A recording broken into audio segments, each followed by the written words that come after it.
Like you see, if there is an auxiliary verb be, what does this mean? The auxiliary verb be actually is be, am, is, are, was, were, being, been. Okay? So these are all many ways of auxiliary verb, which is to be verb. Okay? In our other classes, we have watched what is a to be verb, what is a to have verb, what is a to do verb, right? So if there is a to be verb, then what will we do? We will put a past participle of the main verb. So what is our structure?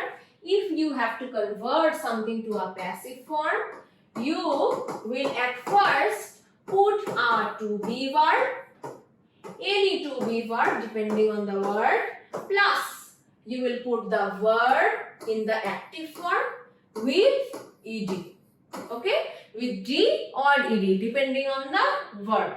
Now, if there is an active voice saying he loves me, what will you say? The subject here is he and the object here is me and the verb is loves. So, in the passive form, me is the object and now me will be the subject. Me is of course first person singular, but it is in the objective case. When it turns into a subjective case, me becomes I. And he is a third person singular in its subjective form, and when it turns into an objective form, we can actually say him. So in this sentence, I am loved by him, you could either put the sentence as by him, or even if you did not, it's still correct. So I am loved. Why did the verb change from loves to am loved? Because at first we will be putting a to be verb. Right after the first person singular noun, which is I, we will definitely not put is or are. We have put am here, and then we have put the verb with d. So loves, here the word love is the base form, and with the word love we will be putting d. So this is the structure of how you can convert active to passive. We look at a few other sentences. We took our children to the circus, and the passive form is, what is the subject? The subject is we. The object is our children. And what is the verb? The verb is took. So we will put the object in the beginning of the sentence, which means that the children or our children. In the case of the, you could also put our, it would still be the same. So the children are our children. The verb here is took. Took is in the past form.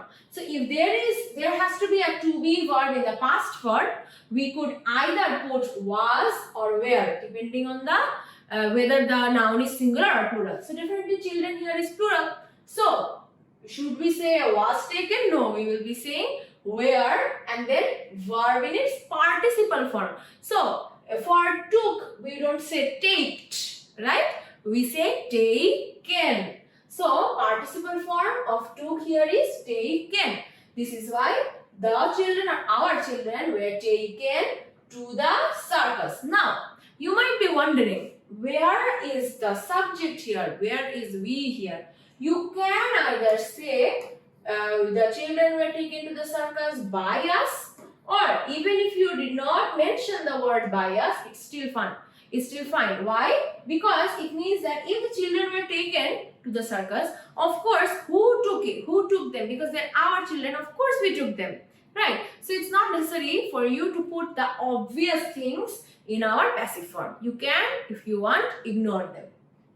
A thief stole my money. So once again, if a thief steals your money, if you have to convert it to a passive form, it's not necessary for you to mention that a thief stole it, because of course anyone who has stolen your money is a thief. But if you particularly want to mention a name like Kamal stole my money, in this case, because this person is specific, you will be saying that my money was stolen by Kamal. Okay, so what do we see in this sentence?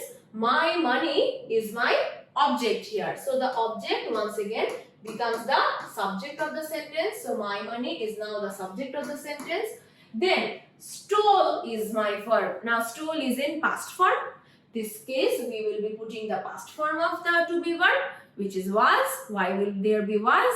Because money here is a countable noun, and all countable nouns in this case will be used as singular forms because we cannot count them in that. Sorry, money is an uncountable noun, right? So all uncountable nouns are singular, which we have already learned in our subject verb agreement classes, right? So if you have not watched that video, make sure you do. Now, my money was stolen, which means that the verb here is stole. So the participle form will be stolen. You could say by a thief, or even if you don't, it still is fine. Okay. Then we see, using the article be, we see a few more. Notice how the be auxiliaries change the meaning of the verbs from action to condition or from doing to being. Okay, let's look at a few more here. Like, he remembers his grandmother. Here, who is doing the job? He is doing the job, because in this case, he is the subject. But the moment you convert it from the active to a passive voice, the original work, the activity is now changing. So the activity will be now not placed on the object anymore, which is his grandmother. Now the activity will be placed on the subject. So what will we say? We will say his grandmother is remembered. So you see how she now becomes in a condition. So previously he was doing an action, which is remembering. So from doing, it has now converted to being. She is being remembered by him. So this is how, if there is any to be verb in our active form, the entire verb and its condition changes. It changes from an activity of doing to being. And now once again, his grandmother is remembered, and right after it, you could actually put by him, or even if you did not, it would still make sense. Why? Because in the beginning, you have said his grandmother. So because you have mentioned a particular pronoun and said his grandmother, it's quite obvious that who is remembering? He is remembering. But if you say his grandmother is remembered by Sarah, so you will have to mention the name by Sarah in the passive form, because it is not an obvious answer. Okay. Now, in this way, the past participle form will function very much like an adjective because it describes the subject. Let's see. The woman is pretty and she is a pretty woman. So, what did you do? In the first sentence, you have said the woman is pretty. So, the main subject is the woman. And if you put the woman with is and then pretty here, so the verb here is and pretty is the adjective explaining the subject. So, if you convert it in this way, you will say she is a pretty woman. So we can understand how these words will describe the subject here. Similarly, the woman is married. So if I say that he has, let me write this down.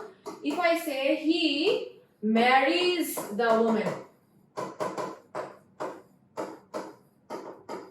he marries the woman. In that case, what does the word marries mean? The word marries in this case is a verb, right? But the moment you convert it to a passive form, what happens is the word the woman is now the object, and then you put is married, and then you could say by him, or even if you did not say by him, it's still fine. So the woman is married by him. By him is not necessary. So here is married, once again, it actually becomes into an adjective. Yes, it is a verb, but it forms as an adjective, and that is what has been mentioned in this board.